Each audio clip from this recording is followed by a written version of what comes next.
Hi, everyone. Welcome to this very interesting conversation on women in science with Namrata Gupta in Doing Sociology today. Let me very quickly introduce our speaker. Namrata Gupta is a sociologist, and since the past 25 years, her research has focused on gender in STEM, particularly on women scientists in academia and research laboratories. Her research also includes the study of women engineering students and the relationship between gender and technology.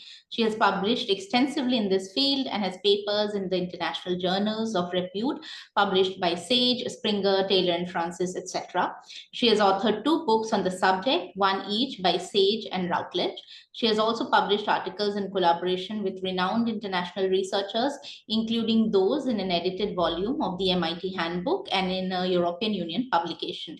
She has been a recipient of several fellowships and grants from the Indian Council of Social Science Research, ICSSR. She was on the editorial board of a book on women in science by UNESCO in 2022. She has been an editorial board member of the reputed international journal Work, Employment and Society since 2021. She has given several invited lectures, been a discussant on panels, and invited to national and international workshops, including those funded by the National Science Foundation of the United States of America. Namrata, thank you so much for joining me today and welcome to Doing Sociology. I look forward to a very engaging conversation. Thank you, Rituparna. Thank you for having me here.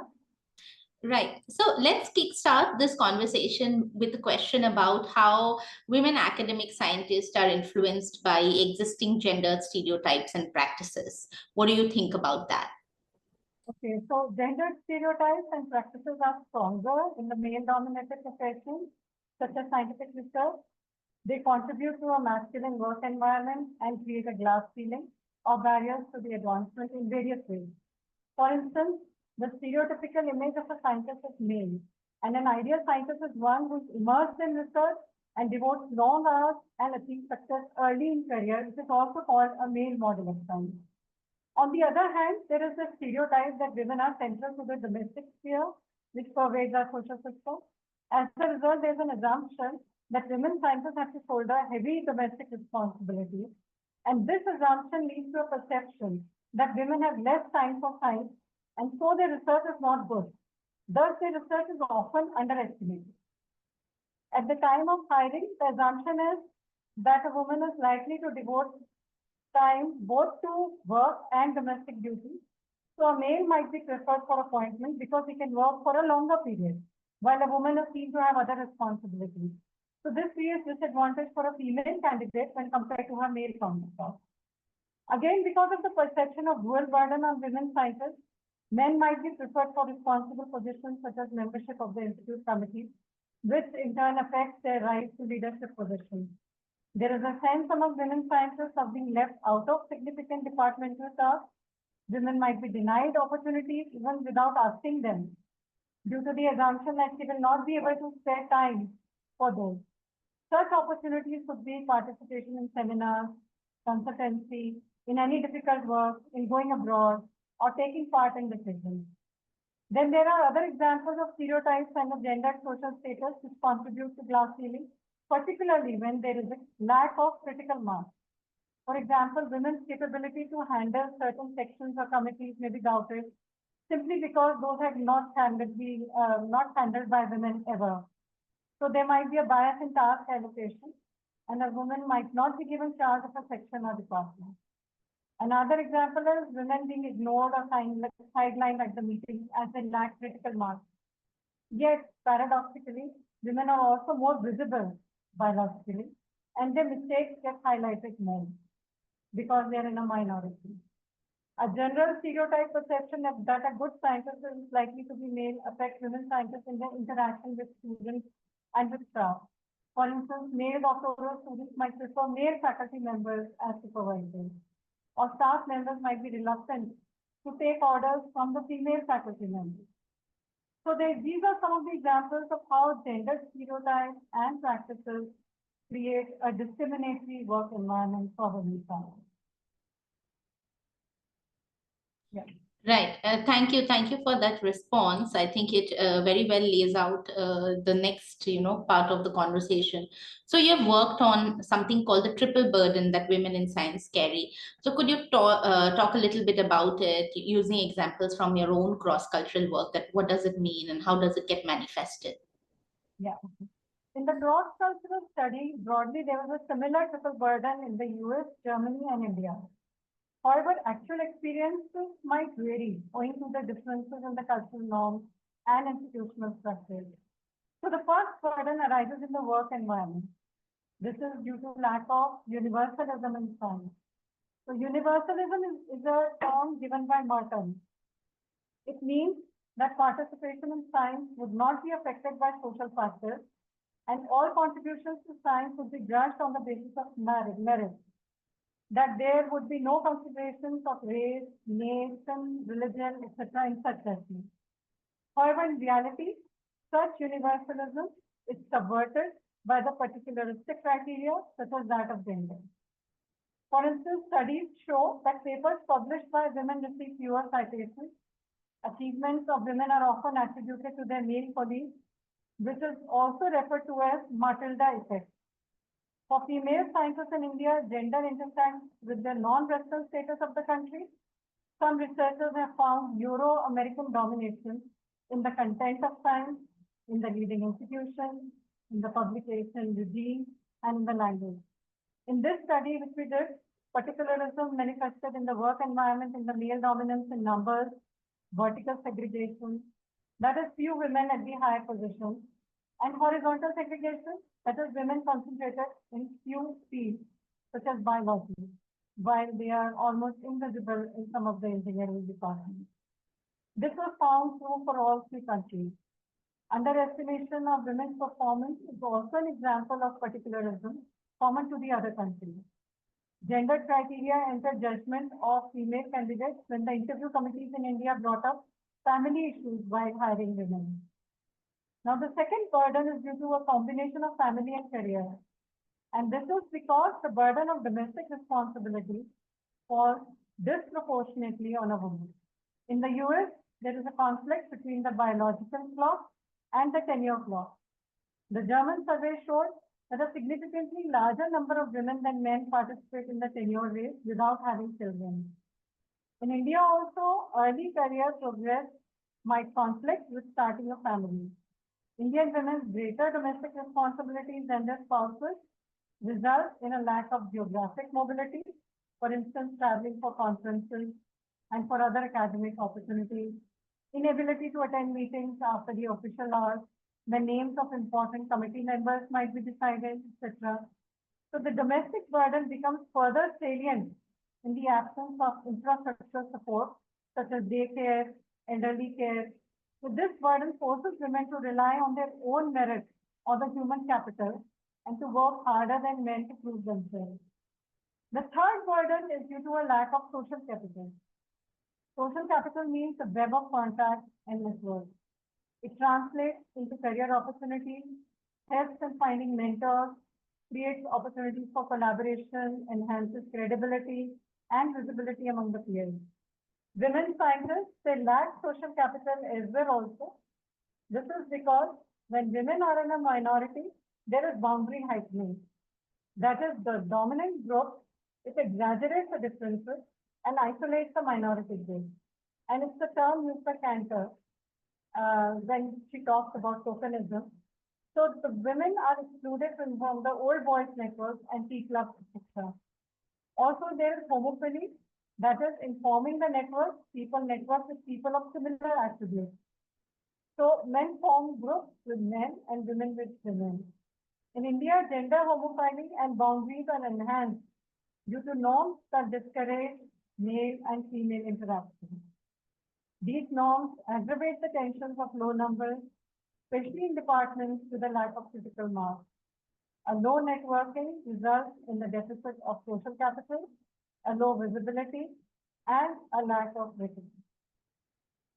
So that is what the triple burden is all about. Right. So what are some of the consequences of this triple burden? So a triple burden could result in crippling the career of a woman who wishes to transition from PhD to a faculty position. The three burdens might combine in the following way. First, the particularistic criteria at the time of the interview, or the first burden, when you're questioned about the family and so on. Second, the PhD completion or the need for postdoc, and the clash with marriage or a domestic burden, if you're already married. And third, the lack of networks, which might fail to ensure sufficient opportunities and to provide credibility and visibility so as to be hired. So they might all feud to award a prestigious academic career. For a woman scientist who is already in the professional stream, a triple burden in early career might result in a break in career when it coincides with starting a family, and this might affect her promotion. In any career stage, a triple burden could result in an underestimation of research and low recognition. It creates a lot of stress to prove oneself. This might also result in scaling down ambition. Often women scientists, they scale down ambition and they only stick to teaching. So women scientists often publish late in career. That is another response, usually in their 50s, because of a greater social capital and a lesser domestic burden by that time. So that is the reason they tend to publish more in late in career. So these are some of the consequences of triple burden. Right. Namrata, also a question about, what methodological tools, conceptual tools do you use in your works? Most of my work, they use a social constructionist perspective. So unlike the feminist viewpoints that consider either men and women as similar, which happens in the liberal feminist viewpoint, or the viewpoint that considers them different, as occurs in the radical feminist viewpoint, this view deals with how masculinity and femininity are constructed through doing gender, how the categories of men and women but are the product of a social normative construction that define behavior according to discipline. According to this perspective, gender is constructed through upbringing and social interaction. That the cultural beliefs about gender impact behavior, performances, and evaluation. And the biases accumulate over individuals' lives, and they have different outcomes for men and women. So using this post-structural perspective, I have worked on how social construction of gender impacts women in STEM education and careers in India. In this process, insights from the field of gender and organization, from sociology of science, and gender studies have been most useful. And since the focus has been on how gender is constructed through interactions, beliefs, and practices, the methods have mostly been qualitative. That is, collecting data mostly through in-depth interviews and analyzing that data using inductive thematic analysis. Sometimes mixed method research was used, that is combining questionnaires with the interview. This approach usually works when the sample has to be large so that one can understand the relationship between variables. At the same time, you want an in-depth information, and so you go for a subsample for interview. So this has been mostly my methodology. Right, right. You've also looked at, of course, women engineering students and the relationship between gender and technology. So there is this stereotypical idea that engineering is mostly a masculine domain. But do you think that this is a simplistic assumption? And is women's entry into engineering fields playing a role in changing this image? At the same time, what role does the neoliberal market play in this? Okay, so the notion of engineering as masculine is simplistic because it generalizes a complex situation. The relationship between engineering and masculinity has to be observed in terms of both time and space. So let us examine this over time. In India, women engineers hardly existed before the 1940s. The share of women in engineering, UG or undergraduate enrollments in India was only 0.2% in 1950-51. And in 30 years after that, it rose to only 3.8% in 1981. But over the next 15 years, it rose to 16%, and it is about 30% at the present. So clearly, although women are still only one-third of total in engineering, there has been a phenomenal expansion of women's participation in engineering since the last 1980s and the 1990s. And this growth owes a great deal to the liberalization of the market since the 1990s, which led to an increase in the availability of the job, particularly in those related to computers. This enhanced the attractiveness of engineering education, particularly in the fields related to computer science. Privatization of higher education led to a proliferation of private engineering colleges. So the availability of jobs coupled with an access to engineering education provided a great fillip to the participation of women in engineering.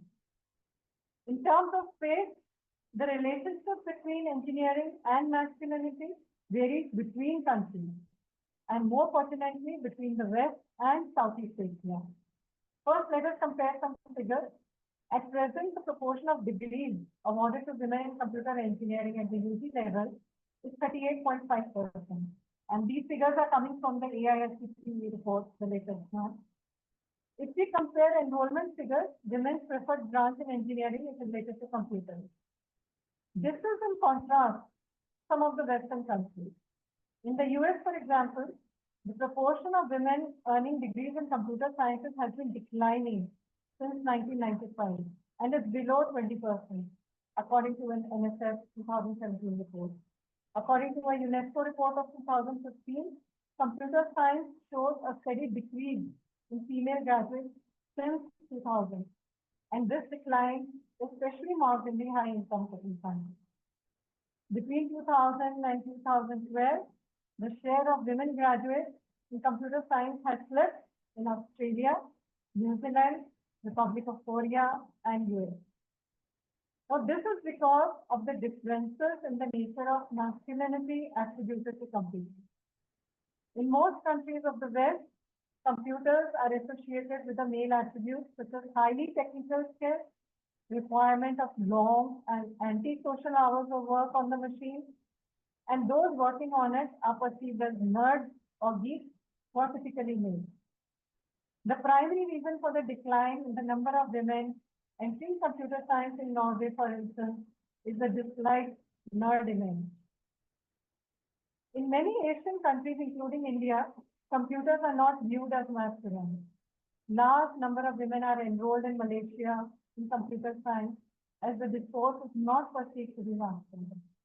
However, studies show that in Malaysia, computer science is distinguished from computer engineering, with computer engineering perceived as masculine. In India, computer science and engineering does not have a stereotypical anti-social image. Computers are viewed as women-friendly, and this is due to gender assumptions. For instance, the jobs associated with computers are considered safe for women as they are office-based and require only mental and not physical strength. Then there's a difference in how masculinity is constructed between the various branches within India. The older branches of engineering, such as civil engineering, continue to be perceived as masculine. Almost the world over, civil engineering is stereotyped as masculine because it is related to traits that are considered appropriate for women, inappropriate for women. Sorry. But stereotyping and perceived unfriendly conditions of a civil engineering job are only partly responsible for the civil engineering job not being attractive in India. A study of mine on civil engineering students show that CE, internships and placements, especially in construction industry, are heavily biased in favor of men. In fact, stereotype preferences of the private sector contrast with the fair recruitment in the government civil engineering sector. So, women prefer government civil engineering jobs rather than private civil engineering jobs. And most women shift from CE jobs to software jobs. Now, this is true for men also because high salaries and plush office settings are there in software jobs, which are very attractive. However, because the labor market preferences are gendered, because the software jobs are easily accessible and they are socially desirable for women compared to the CV jobs, female students are driven to the non-CV career. So what we are saying here is that gender is constructed and the relationship between engineering and masculinity varies over time. It varies between the countries and between the branches, even within the same country. And one of your questions was, is women's entry playing a role in changing the image of engineering as masculine? The answer to this is not an easy one. Parents are more willing to support engineering education for their daughters now, financially and otherwise, than they were 35 years ago. Parents have high expectations from their daughters in terms of career, and engineering education assures a job. Also, women in engineering colleges are certainly more visible and their presence is increasing. However, in terms of proportion, women are still only 1/3 of the total in engineering enrollment in educational enrollment, as I just mentioned earlier. So even while the popularity of computer science and engineering is rising, the rise of female undergraduate enrollment in the course is only 25% compared to the phenomenal rise of 105% among the males between 2015 and 2021 in computer science undergraduate enrollment. Secondly, as far as the culture of engineering institutes is concerned, within many reputed engineering colleges, there is a masculine culture dominated by men. Such colleges have student bodies where the top positions are usually held by the male students. The men dominate the sports and non-academic activities. Third, despite the growth in the proportion of women engineers, there is a gender segregation in the labor market. The proportion of women in engineering professions is only about 20%. More women are employed in computer-related jobs than in the core branches of engineering. Women in core branches of engineering could be less than 10% in many industries. Women's participation, even in the IT sector, seems to have become stagnant at 30% since more than a decade. Their proportion at leadership levels is much lower than at the entry level. There is gender task of division even within the IT industry, and the definition of merit has masculine attributes. And women have lower opportunities to progress in the career in this sector. More worryingly, the proportion of women is low even in the emerging technologies of artificial intelligence and cybersecurity.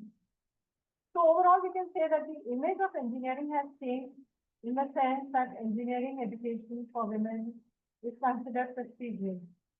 In the pre-1990s, women's pursuit of career was still not considered respectable, and college education was only a filler between education and learning. This is no longer true. Engineering education is certainly not a filler. Engineering is a professional education with an aim towards job and financial independence for women.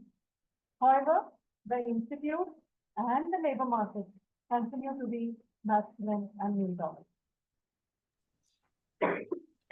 Right, really interesting. At this point, I also have to ask if you think there is any relationship between women availing engineering education and marriage in India. Yes, as I mentioned earlier, women's enrollments in engineering education have increased a lot due to privatization of higher education, and there was an access to jobs due to liberalization since the 1990s. However, merely an access to education or jobs is not enough unless it is also accompanied by a changing social context that encourage women's higher education and employment. So until the 1990s, parents would hesitate to provide a professional education to their daughters.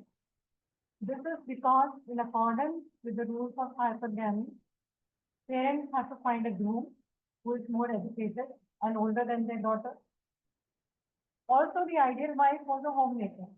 So the parents would find it difficult to search for a groom who would allow their daughter to pursue a career.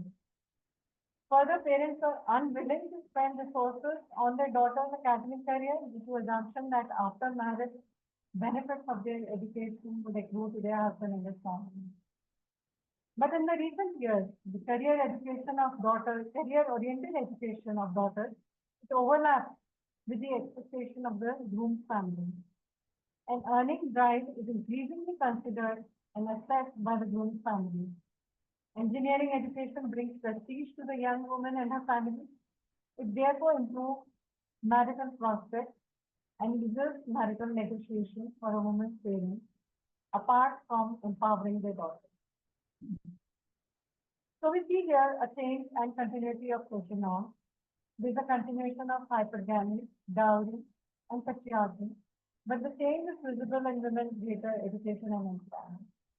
Also, excuse me, also women's role in their own marriage is no longer passive. And this is particularly visible in recent years with respect to the relationship between engineering education and marriage.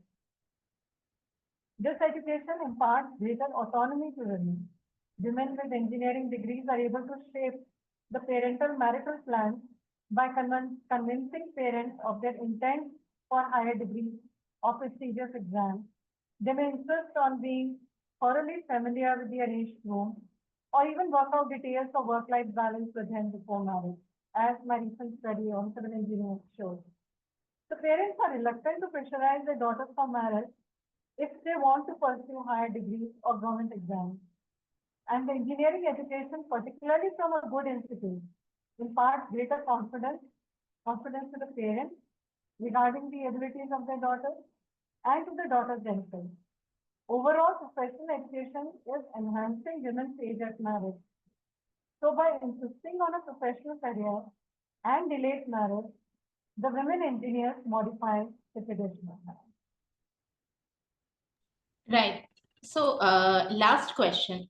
Can you see intersections of caste, class, and religion along with gender in STEM education in India?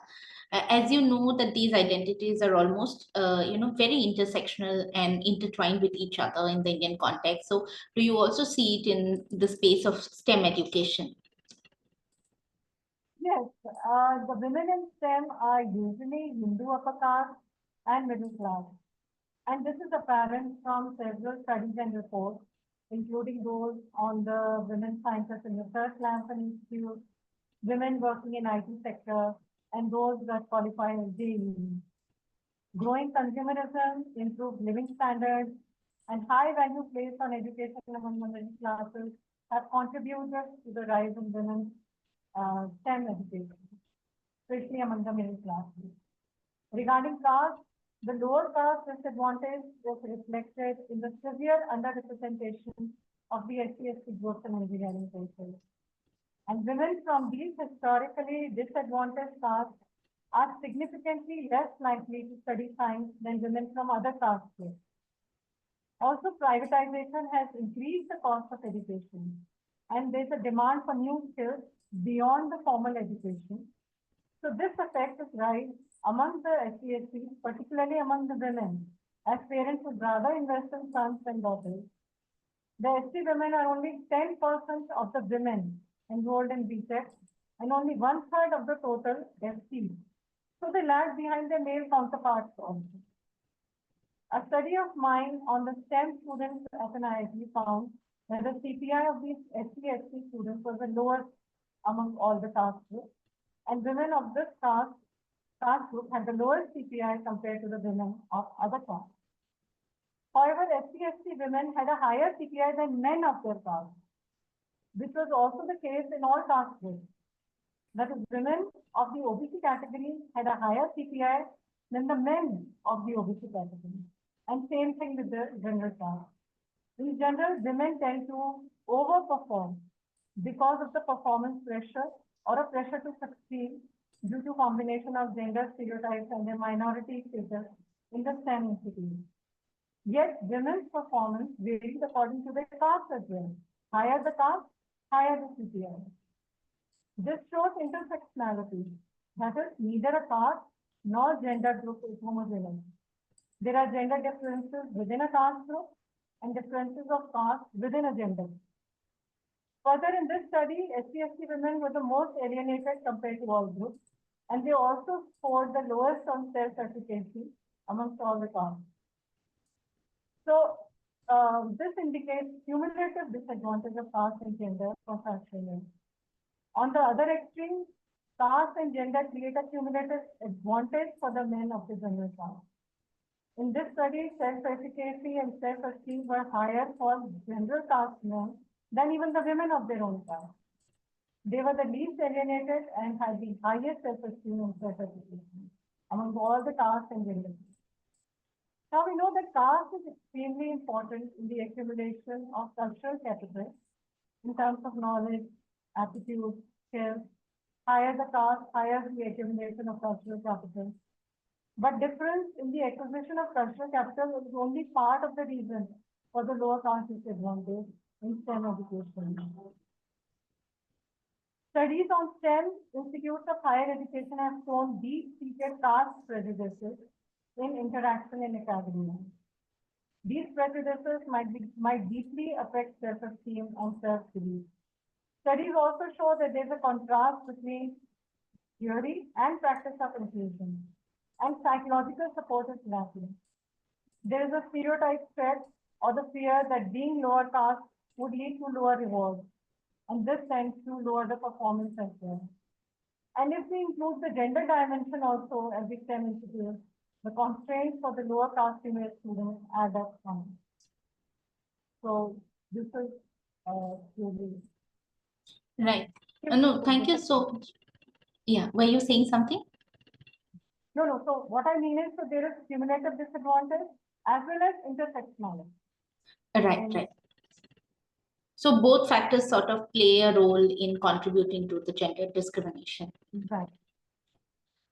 Thank you so much, Namrata, for giving us time and engaging in this very interesting kind of conversation, where we have tried to talk about the gender discrimination that women face in science, particularly from a sociological point of view. So thank you once again for today's time and opportunity. Thank you. It was a pleasure to be here. Thank you, Ritika, and doing sociology for having me here. Thank you.